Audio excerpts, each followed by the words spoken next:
higher than ThorZaIN. But anyone else out there, Ben, would have said there's no way that Bischu is going to be ranked higher than ThorZaIN. I certainly actually agree with you, Kevin. I think ThorZaIN is the better player. Bischu, I think, is a fantastic Protoss player, fantastically underrated Protoss player. I wish Todd was still here so we could have this discussion on the air, because Todd does not agree with me. That would have actually been very funny. Todd does not agree with me at all, but I think Bischu's undefeated against Todd in tournament games. Okay, so while this game, if Todd's gonna hear this, he's gonna be you're gonna have to stay awake tonight. Lucky Otherwise, for me, I know that Todd's driving home right now and you might wake up. The broadcast. You might wake up in the middle of the night with Todd standing above you with a knife in his hand. One more Bischu joke.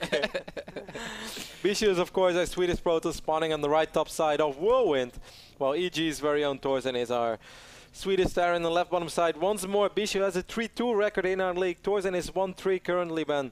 $150 on the line as always, and this allows me to tell Ben's favorite, my second favorite Ben story of all time, which does not include me being with Ben or me knowing Ben, is Ben and Krispy Kreme. Apparently when Ben was very young once upon a time, while we see both players opening up in the most economical way possible, Nexus first and Command Center first, so that allows me to tell this story in all its glory. You can tell this story. So when Ben was very young, Ben was maybe 12, 13, 14 years old. I was like middle school, maybe like a freshman in high school, still very young, very awkward. Guys, I didn't grow up until like I was 16 years old. I was literally like 5 feet tall. No, but I mean, I'm not a tall guy now. I'm about 5'11", but I was like 5 foot nothing, like 4'10". For the longest time. I got picked on in middle school. It was awful. All right, so Ben goes to Krispy Kreme together with Ben's dad. And Ben's dad, I've met him once. He's very awesome. He made me feel very awkward, but that's another story. Funny thing. That's another story. So Ben and his dad are sitting in Krispy Kreme. They're eating donuts, and there are two pretty attractive girls from Ben's age sitting on the table next to them. Anecdotally, this is in a college town. This is in Atlanta. These are Georgia Tech students, very pretty young girls that go to college. And Ben's dad just turns his face to those girls and says, "How do you like this donut? It's pretty good." And the girls feel a bit uncomfortable and they say, "Yeah." It's like, "Better than sex, don't you think?" And Ben got super embarrassed because of his dad just saying that. And Ben never forgot about that. And then eventually, once upon a time, Ben used that line to get in the pants of a lovely young lady who would have never fall for Mr. Bitter if it wasn't for the line, "Have you ever tried Krispy Kreme donuts? It's better than sex." Ain't that right, man?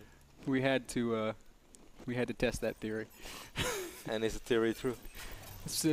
What did she say? I think she liked the donuts more, man. All right, we see a triple Rex opening over here by ThorZaIN. Does not want to die to any funky gateway aggression. ThorZaIN just now scouting, so he actually had no idea about the Nexus first. Same can be said for Bischu though, so both of these guys perhaps a little bit paranoid about what they could potentially be facing while deep inside. Or after all, they had absolutely nothing to worry about, as both players went as economical as possible. Oh shoot, I never even loaded the replay. I was just looking at the stream. Kev, I'm going to be watching your screen as I try to catch up in this replay. It's all good. We see 3 additional gates going down for Bischu, who's also chrono boosting the cybernetics score, so he might get aggressive from 4 gates, Ben. Probe is heading out right now to the middle of the map. It's kind of weird that that's the only thing that's heading out.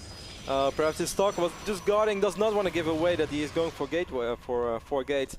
Meanwhile, ThorZaIN is moving out with quite a few Marines though, and I think he's going to say hello to this probe, or cha. Oh, he spots it. Hey, Heja, Sveriga, probe. Tak for the donation, he says. Tack så mycket.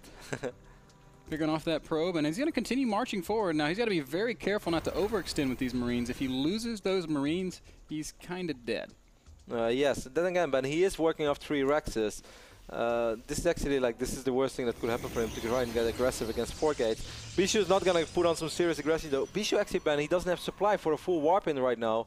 He does have a pylon in production. Oh, ThorZaIN, if you would go right now, 3 Stalkers, 2 Sentries should be enough. Some good force fields. Yeah, certainly enough to defend with, maybe not enough to actually fight and kill those Marines.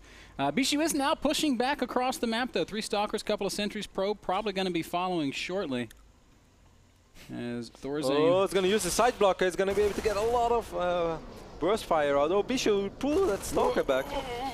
So nice little dance. A nice little exchange for ThorZaIN. He completely stalled out Bischu there in the middle of the map. This is a super quick Templar Archives ban. I think that Bischu is just going to try to roll in with a ton of charge lots and a few Archons. I might be mistaken. So. I think you're exactly right. You think he's going to get charged? Yeah, I think he's going to get charged.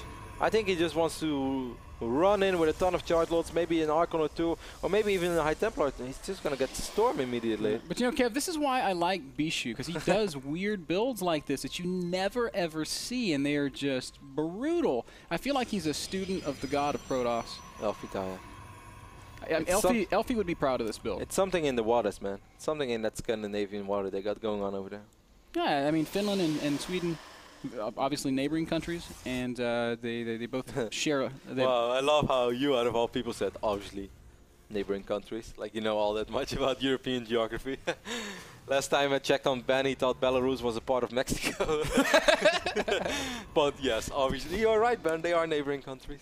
Man, I was really proud of getting that reference right, no, and then you made me feel terrible. No, sorry. I just thought it was funny with how much confidence you said that. Well, I'm sure back in your mind you actually second guess yourself. I was like, are they neighboring? I hope they're neighboring. Man, if this is wrong, I'm gonna feel like a fool. Well, when Bischu is heading out right now, he's gonna get Storm, and by the time he arrives, he's gonna have charge as well. This is such a sick attack. If ThorZaIN would have a full wall, he would have nothing to worry about. Right now, he has 21 Marines, and then he has everything to worry about because, as we all know, Storm, pretty good against Marines. No extra bunkers going up right now. ThorZaIN, you better react in some way. This is going to be pretty tough if you don't get with it here. Now this flying factory does spot this pylon and should see a couple of zealots moving. Bischu still completely unaware of that turret base, by the way. ThorZaIN might actually figure out right now what is going on. Doesn't know exactly yet what he's facing because he's facing something really bizarre. I think it's too late though, Kevin. There's only a single bunker. Two more bunkers trying to finish. Here we go. Zealot's going to make their way up. And oh, he's focusing High Templars. Good play so far by ThorZaIN, Ben. Oh, neat. Wow, great play by ThorZaIN. Focuses down 2 High Templars. Wow. There is no more Storm. Unbelievable. One more. Wow, what a hold. Unbelievable. Just so well done there by ThorZaIN. Certainly Bischu didn't quite play it perfectly. Yeah, but it's not over yet though, Ben, because now we might see another push with 2 more Archons. But at least there are bunkers right now. At least he will be able to repair units. And he knows what he's facing. What a sick hold so far by ThorZaIN. The fact that he focused those High Templar is just amazing. He's still down 20 supply, and these are a lot of charge lots. It's still going to be really hard. These are charge lots. They do have... Ooh, they don't have any upgrades. There's not even a single forge built. So it's all going to come down to this. This is the defining moment of this game. Can Bischu break through? The bunker does fall. There's a single Storm. I don't know if it's going to be enough. Bio units are climbing, Ben. Storm is going to change everything. It's all about Storm. ThorZaIN's backing himself into a corner. There's a pretty good Storm, but it's also hitting a lot of Zealots. Another great Storm. And Bischu might have done it. He's going to morph some Archons, more Zealots warping in. This is Bischu, man. Right outside of ThorZaIN's natural, and this might be checkmate. This is Bischu. Bischu, Ben, still completely unaware of the fact that ThorZaIN is on 3 bases. but does it really matter if you're right in his production line? He's going to work on these reactors. Ghost popping out right now. He does land an EMP on the Archon. Oh, beautiful hold position, by the way. But this would be the sickest comeback of all time. It's not going to happen. Bischu takes game number 1. In Bischu fashion, man. That's really the only way we can summon up this game. If you don't watch out, Kevin, he will beat you. Bischu. No. Bischu? I get it. I approve of this joke. It's not bad. Game brought to you guys by Epson Projectors, the world's #1 brightest, most brilliant projector brand on the planet. You can pick up your own Epson projector if you visit epson.com/projectors. Game 2, Bischu ThorZaIN. That's coming at you very soon. Don't go anywhere, guys. Lots more StarCraft still to come from the North American Star League.